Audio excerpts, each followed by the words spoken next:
Hi, I'm Patrick Sullivan. This is Recurring Insight, and for this episode, I'm going to talk about Rishadan Port.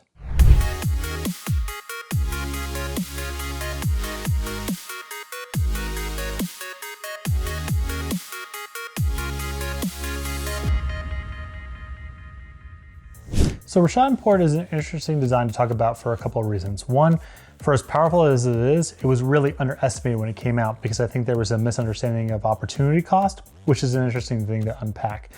And secondly, even though it's kind of acknowledged as being a bad design for all the obvious reasons, it's actually much deeper and multi-layered than that, how bad the design actually is. Rishadan Port is an interesting case study, in part because, believe it or not, the card was not particularly hyped when it was initially previewed. Now, that might be hard to believe given how historically powerful the card is, and that it also appeared in one of the weakest sets of all time in Mercadian Masks.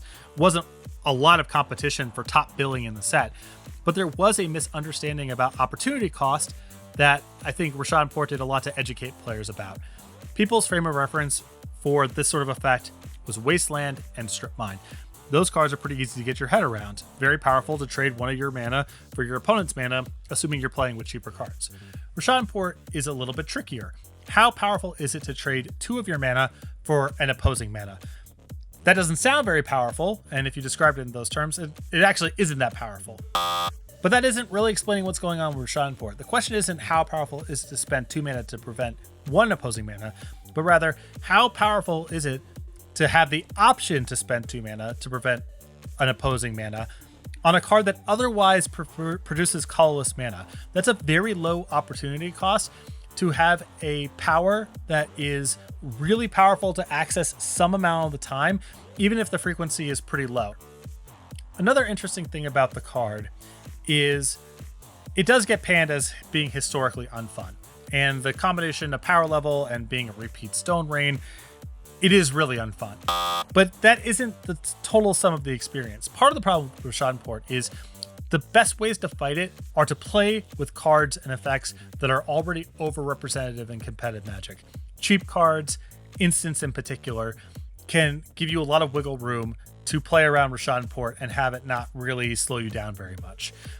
If you play with a lot of expensive cards, if you play with a lot of cards of different colors, if you play primarily on your main phase, Rishadan Port can be a very, very hard card to beat. And those types of cards and decks have historically been under-indexed in competitive Magic. So it isn't just an issue of the card being powerful and unfun, but it also amplifies the stuff that's already powerful and overrepresented, and is especially hostile to things that are weaker and underrepresented. When I unpack one of these historically powerful and unfun designs, an experiment I like to do, or a thought exercise, is what's the version of Rishadan Port you would want to do? What I would do with Rishadan Port is make it so it can only be activated on your opponent's end step. I know that's not the most elegant line of text to write, but I don't mind Rishadan Port as being a tool to push through your own stuff through interaction, particularly counterspells. The problem is shutting down your opponent from taking game actions on their own turn, especially creatures, sorceries, other things that require a lot of mana on the main phase.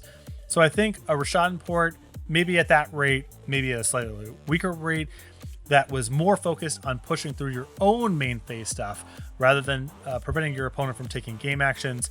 You could come up with a version there that I think would be acceptable on rate and on play pattern.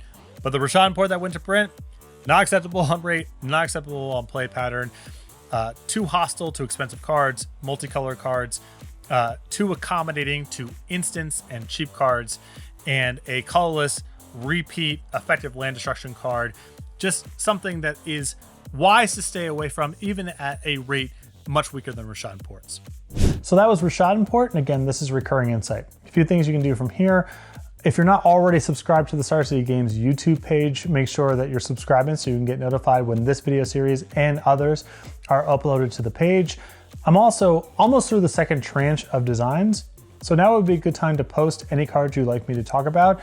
There's almost no chance that I'll do them, and 0 chance that I'll respond. But I will read each and every comment, which is more than you can usually get for your money commenting on a YouTube page, and maybe, who knows, with any luck, I might talk about your favorite card.